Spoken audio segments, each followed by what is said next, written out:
Gracias por estar aquí, como siempre. Gibran Ramírez, diputado de Movimiento Ciudadano, buenos días. Buenos días, Azucena. Gracias. Querido Arturo Ávila, diputado de Morena, bienvenido como siempre. Muy buenos días. Gracias y qué bueno saludarte de nuevo. Jorge Triana del PAN, ¿cómo estás? Muy bien, Azucena, con el gusto de estar con ustedes. De pronto siempre. Desapareciste de nuestra visión. Pero aquí venimos con creces, recargados, reloaded.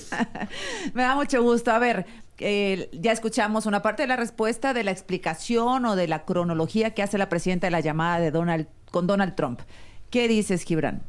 Bueno, la verdad es que creo que mejora mucho respecto a las comunicaciones anteriores que se habían realizado, sobre todo a la amenaza directa de que arancel por arancel, pues básicamente irnos midiendo en esas medidas de castigo comercial. Pero sin duda que dice muchos desatinos. A mí esto de que porque las familias están unidas no se consume fentanilo, sí, me parece francamente terrible en este contexto de niños con trauma por desplazamiento, por orfandad, huérfanos de la violencia, del crimen organizado, huérfanos del COVID, huérfanos de sus cuidadores secundarios por estas mismas razones, el creciente embarazo de niñas que se vuelven madres entre los 10 y los 15 años. Tenemos un México de familias rotas y de niños traumados. Entonces, que no nos venga la presidenta con eso y que mejor se ponga a trabajar en prevención, porque esos niños que están creciendo ahí son el objetivo de los que trafican con sustancias. Ahora, ¿sabemos con certeza que no consumimos fentanilo? Yo creo que no tenemos datos suficientes. O sea, ¿hay alguna encuesta actualizada? Hubo un atraso en la encuesta de adicciones. Ajá. Y no sé si ya se publicó, porque si se publicó lo hicieron sin hacer ningún anuncio. Durante todo el sexenio este ejercicio se suspendió, durante todo el sexenio pasado. Mira, ya me va a reclamar Arturo, vas. No, para nada. A ver, me parece que la llamada entre los dos, la presidenta y el presidente Trump, es la respuesta a la carta de la presidenta. Es decir, si alguien ha leído algo de los libros de Donald Trump y entiende la forma en la que él entra en las negociaciones, me parece que fue atinado, digamos, la estrategia política de la presidenta. Bueno, primero ataca a Trump, así de la nada, no sé, un día amaneció y nos puso un tuitazo de que nos va a poner aranceles 25%. Luego la presidenta responde con esta carta que dice, bueno, pues igual arancel con arancel. Luego Trump dice que tuvieron una conversación en donde la presidenta se comprometió a cerrar las fronteras. Sheinbaum dice que no es cierto y estamos en esa dinámica en lugar de sentarnos a platicar, ¿no? No solamente es una respuesta muy buena. La de la carta. La carta, porque a ver, primero dice, oye, el tema de las tarifas arancelarias que no son más que impuestos, son imposibles en una cadena de suministro integrada. Anatómicamente ya somos un cuerpo. Entonces, pensar que no va a afectar el consumo, que no va a haber una inflación en el momento en que pongamos algún impuesto es imposible. Segundo, el tema del fentanilo. Hay mucha hipocresía detrás del tema del fentanilo. La causa y quienes provocaron esta crisis tan importante son las farmacéuticas norteamericanas que prescribieron por todos lados este medicamento y que provocaron una adicción significativa que hoy genera 107,500 muertes en Estados Unidos. Pero que claro que la diferencia entre el problema de salud, que así lo tiene que ver Estados Unidos, y entre el problema de generadores de violencia en nuestro país, es muy distinto en la estrategia. Nosotros entendemos que puede ser un problema que llegue a México también, y por eso hicimos ya reformas en la Constitución y agregamos en el catálogo de prisión oficiosa preventiva el tema del fentanilo como una causal importante, ¿no? ¿Cómo lo metieron este tema? ¿A productores o...? Precursores químicos. Pero ¿el castigo es para...? No, es una forma de tener una prisión oficiosa preventiva para quien esté vendiendo este tipo de precursores químicos, a los que lo vendan. Digo, ¿no? Esto no va a evitar que se siga utilizando en hospitales, no se los va a poner más difícil. Que lo va a evitar. ¿Ah, sí? Pues por supuesto, porque es el precursor. O sea, ¿ya no se va a poder usar fentanilo en los hospitales? Ese es el problema de meterlo a la Constitución. La Constitución no es un reglamento, la Constitución es la Carta Magna y de ahí derivan normas secundarias. Si nosotros en una ley secundaria hubiéramos hecho un catálogo de precursores, un catálogo de químicos que no se pueden utilizar, estaría bien, pero si tú de entrada lo estás prohibiendo en una constitución, bueno, poco puedes esperar lo que venga debajo, ¿no? Arturo, entonces no se va a poder usar en hospitales, es que esta es una No, sí se va a malísima poder, noticia. sí se va a poder utilizar en hospitales. La iniciativa no decía eso. Sí se va a poder utilizar en hospitales, es muy claro el catálogo, está hablando de narcomenudeo, Ese es otro delito. de la comercialización No, de narcomenudeo lo quitamos. ilegal, de la comercialización Exacto. ilegal. El narcomenudeo no está. Ilegal, No, ese ese lo quitamos, quitaron, ese lo ese lo movimos, quitaron. ese lo movimos. Habría que decir también, y habría que agregar dos temas más que me parecen fundamentales. Uno, el tema migratorio, ¿no? En el tema migratorio me parece que la presidenta... Ya no tiene derecho a quejarse nunca más, Ya. ya lleva triple turno. pone, no, Es que yo lo interrumpí, le estoy hace dando los 20 hace rato segundos que yo el tiempo interrumpí. que corrió Dale. me tocaba a mí, y soy muy breve, me parece muy atinado. Le dijo, presidente Trump, quizás usted no ha llegado todavía a la Casa Blanca, pero el 75% de la migración tuvo una reducción del 50% por el programa CBP One. Y el programa CBP One lo que tiene es efectivamente que la gente que está llegando llega con cita. Y hay Ajá. que decirlo, ojo, llegan Pero- 150,000 personas que vienen de países de Centroamérica, de Venezuela, de Colombia, contra 50,000 mexicanas y mexicanos. Pero es decir, además se quedan aquí, ¿no? y por eso ¿Arturo? está planteando la Ese es el presidenta problema. y le acabamos de escuchar un programa de Perdón, movilidad laboral. Y este programa de movilidad laboral lo que pretende es que Estados Unidos aporte una parte también del presupuesto Bien. para que esta gente tenga empleo. Jorge. A ver, creo que la carta no es el tema. Tampoco el consumo de fentanilo en México, no podemos fingir aquí demencia, es lo que menos le importa a Donald Trump. Lo que no importa es que el fentanilo pase a Estados Unidos, no le importa si se queda todo en México y si se incrementa el consumo. Lo que preocupa es, pues, la versión doble que tenemos sobre la conversación telefónica que se tuvo. Según Donald Trump, fue una victoria para él porque la presidenta Sheinbaum va a cerrar las fronteras, lo cual es imposible que se cierren, ¿no? Por las razones que comentó Arturo y por muchas otras más. Y además se comprometió a atacar el problema de fondo, de seguridad y demás, supongamos que eso sea cierto, pero contrasta con lo que dijo Claudia Sheinbaum. Claudia Sheinbaum primero da una versión en redes sociales sobre lo que fue la conversación, luego da la Pero suya a Donald la Trump. versión nada más dijo estuvo Sí, bien. estuvo bien y bien, ¿no? Ajá. Cada quien se fue con su golpe, ¿no? Y después tuvo que salir otra vez con otra versión y hoy le está dedicando mucho tiempo de la ¿Cuántos mañanera. minutos? 9, ¿no? 9 minutos a explicar una llamada telefónica.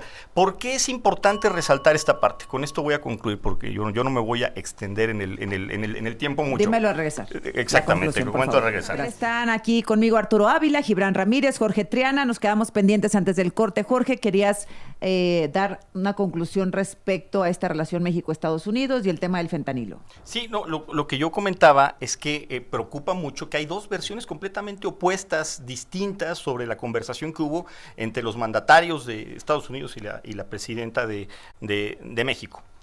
Donald Trump sale a decir que fue una victoria para él porque vamos a cerrar fronteras, lo cual pues, es materialmente imposible, es una locura, es un dislate, y la presidenta pues, ha tenido que explicar demasiado en qué consiste esa conversación. ¿Qué fue lo que se platicó ahí bien a bien? Pues nunca lo vamos a saber, porque miren, yo nada más les recuerdo que esta película ya la vimos. Yo les recuerdo que hubo un meeting en el estado de Ohio en el año 2022, febrero del año 2022, donde Donald Trump salió a decir pues que ante una amenaza de él de incrementar aranceles como la que estamos viendo en este momento, y a la letra dijo lo siguiente: nunca he visto a nadie doblarse así.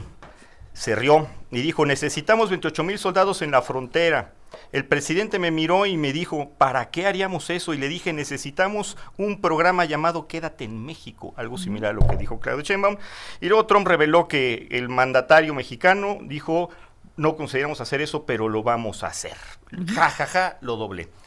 Yo creo que tiene que aprender de los errores del pasado Claudia Sheinbaum. Pero ¿qué hay que hacer? No nos vamos a poner con No Sansón a lo las puedes patadas. hacer, pero mira, yo ¿Qué hay que hacer? creo, a ver, yo A ver. te voy a decir lo que hay que hacer. Si bien es cierto, incrementar aranceles como lo propone Donald Trump es violatorio del TEMEC, ¿sale? También lo es la reforma al Poder Judicial, también lo es desaparecer órganos, otro ese tipo de cosas, pero bueno, eso se litigará en su momento. Sí hay una cosa que se llama medidas retailativas. ¿Qué son las medidas retailativas? No es incrementar aranceles de bulto como se estaba planteando, es tú me incrementas aranceles en este producto, tú me incrementas aranceles en los berries, por ejemplo, que manda Estados Unidos a México, yo te lo incremento en el aguacate. Es lo que decía Ildefonso Guajardo, productos que están dentro del tratado. Y las medidas retailativas están consideradas en la ley de comercio exterior de México y en el cuerpo del propio TEMEC. Eso es lo que hay que hacer. Es una guerra comercial, eso es normal y no debe de espantarnos si se da en todo el mundo. Eso es defender a nuestro país. A ver, Gibran. A ver, si de por sí estamos lidiando con el problema de la migración y desde el sexenio pasado México está haciendo la labor de retener a mucha gente que quiere cruzar a los Estados Unidos, retener y ordenar para mandar a los poquitos que pueden ir con cita que mencionaba Arturo. Eso lo tenemos que hacer con reglas justas para ambos países. La Unión Europea lo hace con Turquía. Le saca la nota, porque es... Con Marruecos, con muchos países. Sí, y México, sin embargo... Lo hace gratis. Lo hace gratis, ese es el trato al que se refería Triana, y nosotros no hemos metido las manos. Está ese capital político, por decirlo de alguna manera, que tenemos. Hay que ponernos creativos, por ejemplo... Los trabajadores mexicanos en Estados Unidos pagan cuotas de seguridad social, ¿no? Nunca se reclaman, pero pagan cuotas de seguridad social, son trabajadores formales. ¿Qué no podemos hacer junto con otros países que tienen trabajadores allá? Un reclamo formal en foros multilaterales para que ese dinero vuelva a nuestros países y se utilice, por ejemplo, en un fondo para esos proyectos productivos. Hay muchas cosas, pero hay que ponerse a pensar quizá más allá del comercio, donde hay que hacer un montón de otras cosas que ya no pude decir, pero se tiene que replantear la política en general, la diplomacia con los Estados Unidos, tomando en cuenta que ya estamos integrados en gran medida. Bueno, pues está cumpliendo este gobierno la desaparición de los organismos autónomos, va a suceder. Está cumpliendo también o va a cumplir, supongo, el reducirle el dinero al INE, que pedía 13,000 millones de pesos para elección al Poder Judicial. ¿Qué estamos poniendo en riesgo, Jorge? Bueno, pues primero son avances importantísimos. Para que haya realmente una democracia en una nación, se tienen que cumplir ciertas condiciones. Tiene que haber Estado de Derecho, tiene que haber leyes claras, tiene que haber equilibrio de poderes, y se ha añadido en todo el mundo, incluso en países que tienen gobiernos de izquierda, órganos constitucionales autónomos que prevalecen y permanecen independientemente del partido político que gobierne o que esté ostentando el poder desde el poder ejecutivo. Y por supuesto que esto es dinamitarlos. Y número dos, y lo anclo al tema que estábamos comentando, ¿qué certeza para la inversión puede dar un país donde pues estás desapareciendo los hechos del juicio de amparo, estás desapareciendo cualquier mecanismo de control constitucional, estás desapareciendo la COFESE, estás desapareciendo el órgano que se encarga de determinar las prácticas monopólicas y demás, y tú no puedes acudir como inversionista a reclamar una propiedad que ha sido atentado en su esencia, pues ante una autoridad, porque está tripulada por un poder que sí se queda, que es el Ejecutivo. El INAI todavía dice: voy a decirle al Senado que reflexionen, recapaciten. No va a pasar, ternurita. Arturo. Fíjate que a mí me llegó, hablando del INAI, Pues no, que nos quedamos la vez pasada. En comisiones, ajá. Nos quedamos la vez pasada con el tema de Xóchitl Gálvez. Sí, entonces, no vino, entonces, también la invitamos y no nos contestó. Me hicieron llegar la gente, Ajá. ya ves que es muy generosa, una carpeta que te voy a entregar, Ajá. que tiene mucha información. Fíjate, las dos empresas de Xóchitl Gálvez, HTS y Omey, ¿Vas a dar el brinco ahí, seguro? recibieron contratos por A ver, 60... aguántame con lo de Xochitl. Dime los organismos autónomos. Estoy hablando de organismos autónomos. Ah, bien. Con lo del INAI y el contrato. Está hablando de Xóchitl Gálvez. Esta es la razón Es que por la semana pasada esta es la razón por la que Arturo desaparecimos los organismos señalaba que autónomos. Xóchitl Gálvez había recibido contratos del INAI. Xóchitl Gálvez, hablamos con ella entonces y dijo que sí, pero que los había recibido pues como empresaria antes de la elección y no tenía ningún puesto de elección popular, etcétera. Adelante. De 2008 a 2021, 60 millones de pesos. Instituto Nacional de Transparencia y Acceso a la Información, sus principales clientes. Conflicto de interés. De 2015 a 2018 era delegada de Miguel Hidalgo y de 2018 a 2024 fue senadora. Estos conceptos del contrato que yo decía que eran pura simulación te los voy a entregar, porque ahí viene qué es lo que tenía que hacer. Es una carpeta bien grande, ¿eh? limpieza de conexiones, revisar el termómetro, verificación de tornillos, verificar el correcto suministro de energía, Oye, verificar pero sí se hace. posibles fugas, ¿Y eso limpieza general del área donde se ubica el trabajo, limpieza interior y exterior, Eso urge en la Cámara entre de otros, Diputados. que ahorita los vamos a entregar. Urge. ¿No? Pues, ajá. No solamente eso, déjame decirte que detectamos en las mismas carpetas que nos enviaron El INAI te las 2,250,000 pesos en viajes internacionales de Adrián Alcalá, Josefina Román, Blanca Lili Ibarra, ¿no? A Brasil, Perú, Albania, España, Italia, Uruguay, paseándose por todo el mundo, pero que además no están declarados en la Plataforma Nacional de Transparencia. Entonces, ¿a qué voy con todo esto?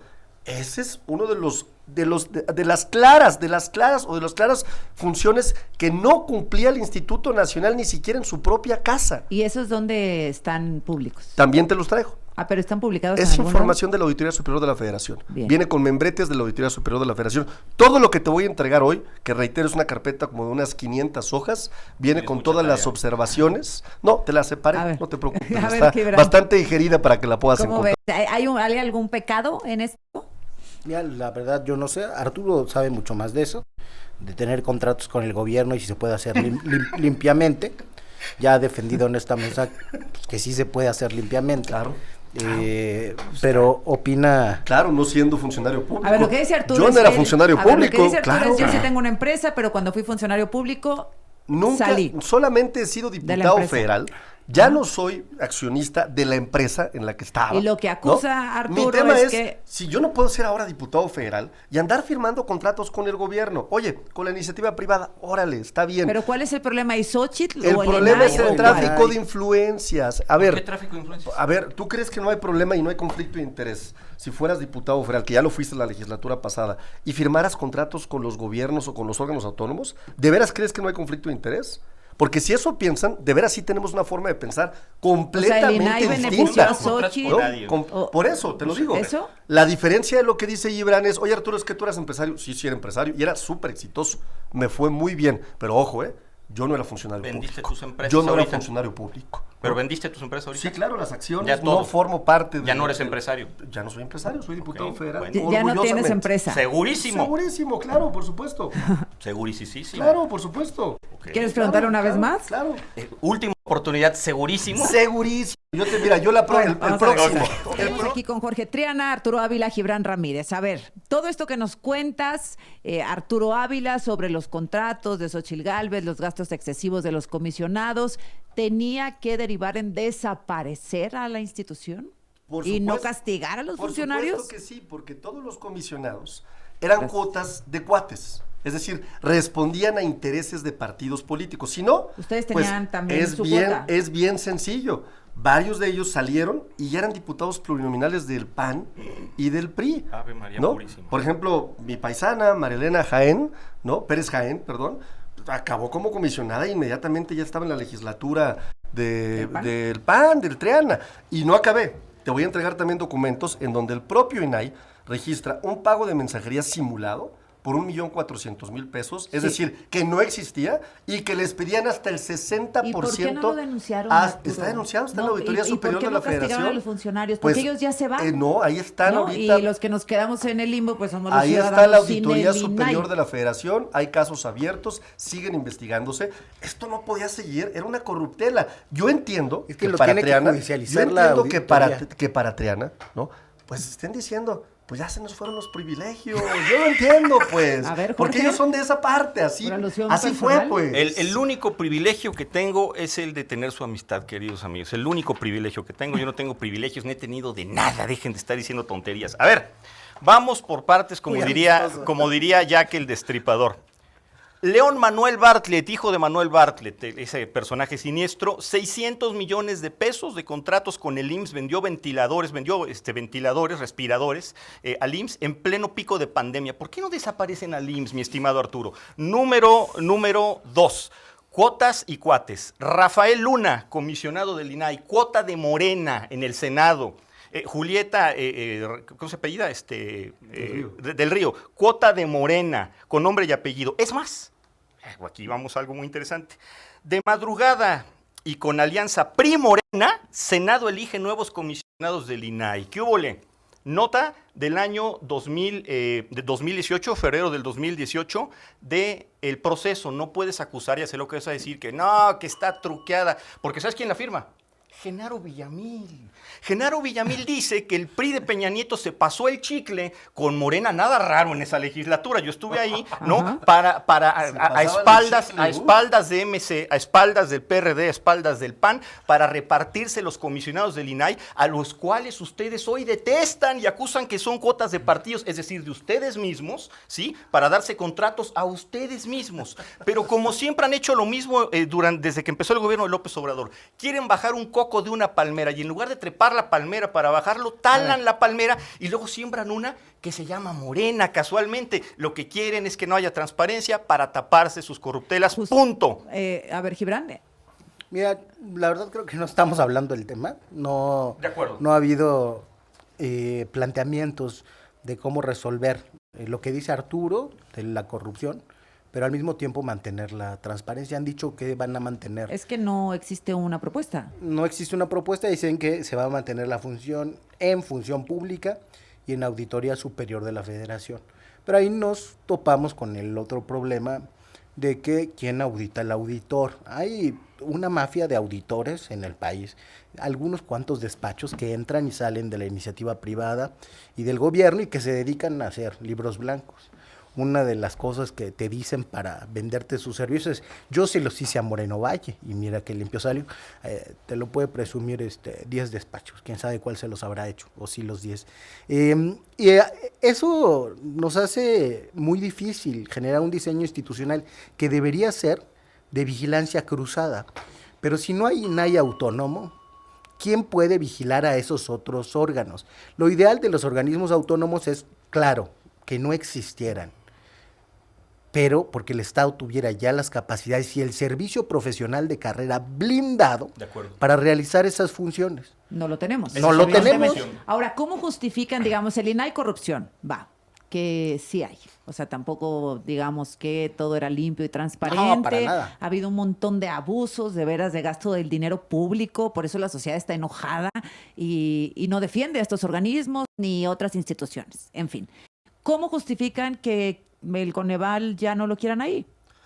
Porque ahí no es corrupción. Pues a mí me queda claro que hay funciones que dependen de la Administración Pública Federal y van a redistribuirse, y es lo que hemos venido planteando. Pero ¿cuándo se van a ahorrar? Bien poquito. Olvídate de la ONU. Es un trabajo de fortalecimiento institucional. Te voy a dar un ejemplo que me parece fundamental y que mata cualquier argumento que puedan poner sobre la mesa. De organismos autónomos existen en 61 países. De hecho, lo presenté en mi discurso en la tribuna, de los cuales solamente 11 son desagregados al Poder Ejecutivo, solamente 11. Y estamos hablando de países como Suecia, si no me estoy equivocando, como Dinamarca, que los tienen agregados al Poder Ejecutivo. Es decir, esta idea y esta narrativa, esta narrativa que genera la oposición, bien ruidosa siempre, bien buenos para amplificar, sí, muy, muy ruidosos. Y en esa lógica de amplificación dicen muchas mentiras. Yo he venido repitiendo que la semana antepasada decían una mentira cada 15 segundos, la pasada una mentira cada 10 segundos, hoy cada 5 segundos cronometrada. Es increíble. Llevan? Hoy muchas. ¿Cuáles? Hoy muchas. Pues decir que los órganos autónomos van a quitar la transparencia no es cierto. Para empezar, la Plataforma Nacional de Transparencia preexiste. Va a existir, pues claro. Los datos van a estar protegidos, van a ser parte de la Secretaría de Buen Gobierno. Pero eso no lo dicen. No, yo sí lo digo. Van a ser parte de un nuevo ente burocrático que van a crear, que es esa cosa llamada Secretaría de Buen Gobierno, cuyo nombramiento del titular va a depender del propio gobierno. Es decir, el gobierno va a fiscalizar al gobierno. Perro no come perro, mi estimado Arturo. Necesitamos órganos constitucionales autónomos para que el órgano constitucional autónomo prevalezca independientemente del partido que gobierne y vigile el actuar del gobierno. Los órganos constitucionales tienen un caliz eminentemente técnico aquí y en China. Lo que no dices de lo que acabas de comentar es una cosa. Por supuesto que los órganos constitucionales autónomos en todo el planeta Tierra están adscritos al Ejecutivo, por supuesto que sí, pero pueden estar adscritos como órgano desconcentrado o como órgano descentralizado. Pueden ser cualquiera de las dos. No, la información que tengo es que solamente 11 no son parte del Ejecutivo. Por eso, siempre son parte del Ejecutivo. No. En lo que varía es el nivel de autonomía que tienen. Tienen autonomía. Y aquí tienen autonomía constitucional. Pues qué mal que no la tengan. En una democracia No, pero, por moderna ejemplo, tiene que haber órganos. Por Es ejemplo, más, la UNAM no es un constitucional autónomo. pero tiene autonomía plena. Pero tiene autonomía técnica plena. de gestión, financiera, etcétera. sí existe eso. Entonces aquí yo nada más quiero concluir con esta parte. Lo mismo sucede con el Coneval. Quien evalúa las políticas sociales del gobierno no puede ser el gobierno. O sea, Pepito, el alumno, no puede ser quien se califique su propio examen porque siempre va a sacar 10, Arturo. Eso es lo que están haciendo ustedes, por ejemplo, con las cifras de seguridad y con el Secretariado Técnico de Seguridad Pública. Se están poniendo 10 en el examen cuando saben que están reprobados porque perro no come perro. El INAI es un órgano constitucional autónomo porque tiene que ser alguien externo quien evalúe el nivel de transparencia del gobierno. No puede ser el mismo gobierno porque perro no come perro. Gibran. La verdad creo que en este, como en tantos otros temas, con todas las reformas que se han hecho al inicio de este gobierno, le estamos subiendo el volumen a la voz y le estamos bajando el nivel a los argumentos. Todo esto, la verdad es que tiene detalles muy sofisticados que ni siquiera estamos viendo. Y por ganar la retórica pensando en las próximas elecciones, no estamos teniendo esa discusión. Por ejemplo, Arturo, lo que nos dice de los países nórdicos, pues es cierto, pero tienen un desarrollo estatal mucho más grande. Ahí hay una historia de Charles Tilly muy buena de cómo se construyeron los estados a lo largo del tiempo. Desde los vikingos tenían intercambios parlamentarios, pues. Es una situación muy distinta a la construcción de las instituciones aquí desde el virreinato. Entonces, estos temas que son de Estado, no los podemos reducir a esa retórica. Si quisiéramos hacer eso, entonces yo tendría que estar hablando de los 900 contratos de asignación directa en el Felipe Ángeles o del facturero en Pemex al que le entregaron miles de millones de pesos y no tuvo ni entregables ni gastos. Y aquí nos ponemos todos a aventar cifras y descubrimos, wow, que México es corrupto. Y no avanzamos nada. Pensamos en elecciones y se acabó cualquier posibilidad de intercambio serio. Me quedan 2 minutos. Si podemos en 30 segundos, 35 segundos cada uno. ¿Qué ves en el futuro, Jorge, respecto al régimen que se está construyendo? ¿Cómo lo ves? Porque no hay quien dice que dictador, que autoritario, que hegemónico, etcétera. ¿Cómo lo podríamos describir? No, por supuesto que no hay dictadura en este país. O sea, en este momento no hay dictadura. Creo que en eso vamos a estar de acuerdo, pero sí hay un régimen con un caliz autoritario, con unas ansias de concentración desmedida del poder en el poder ejecutivo impresionantes. Esto está completamente comprobado con la destrucción de los contrapesos, órganos constitucionales autónomos, el tripulamiento, si se me permite el término, del Poder Judicial a través de una reforma, y bueno, pues el empoderamiento por el poder mismo de la Presidenta de la República, que por supuesto ocupa un cargo que es en turno y que es temporal y es efímero. ¿Qué tal si mañana o pasado mañana no llega una persona aún más autoritaria que le dé mal uso a todas estas reformas? ¿Quién sabe qué va a pasar? Porque las personas cambian, las instituciones se quedan, y es lo que no entienden, porque el largo plazo para Morena y para sus aliados dura como 1 minuto con 30 segundos. Gibran. Nos subimos a un barco que no sabemos a dónde va a llegar. Puede tener consecuencias imprevisibles los cambios que se han hecho, y pienso que sobre todo la colonización del Poder Judicial, pero aquello que se llama supremacía constitucional, que no es otra cosa que supremacía del poder legislativo. Ahí por accidente llegamos a un parlamentarismo en unos años, no sabemos dónde vaya a acabar. Lo que sí sabemos es que en este momento tenemos quizá una democracia, pero no constitucional, y yo sí veo rasgos de autocracia, y como hemos hablado antes, de lo que Carl Schmitt llama dictadura soberana, que es tomar decisiones para cambiar todo pasando por encima de los controles constitucionales. Gibran, gracias. Gracias a ti. Arturo. Qué gusto verte, Jorge, de nuevo. Muchísimas gracias a ustedes. Nos Un vemos la próxima gusto. semana. Gracias Me regalas unos segundos la próxima semana para terminar, querida amiga. ¿Qué quieres decir? Pues la conclusión mía, ¿no? Si no nos da tiempo la que sigue, Arturo, casi perdón. me dejas fuera. Bueno, aguántame, no te ofrezco una sentida disculpa, Arturo, porque no te di tus 30 segundos de cierre. Muchísimas gracias. Te hice una oroña y tú me hiciste un alito. No, Azucena, jamás te haré Que una no haya lista. represalias como las de Noroña No, contra mí. más déjame decirte A ver, rápido, perdóname. a ver, para el cierre. ¿A dónde vamos? Pues vamos a dejar ya olvidado en el pasado los más de 38 años de políticas neoliberales, tecnócratas, que no veían a las personas como personas, que le apostaron a un México lleno de corrupción, a un México que ensangrentaron, a pésimos gobiernos. Y este gobierno lo que ha hecho desde que llegó Andrés Manuel López Obrador es voltear a ver a la gente.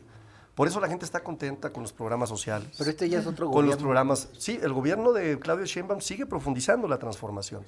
Y lo que estamos haciendo es bien sencillo. Por ejemplo, ellos reformaron la Constitución como nunca. Era una Constitución ya más neoliberal. La estamos regresando a los principios maderistas. Queremos una Constitución de la gente y para la gente. ¿A dónde vamos? A buen puerto.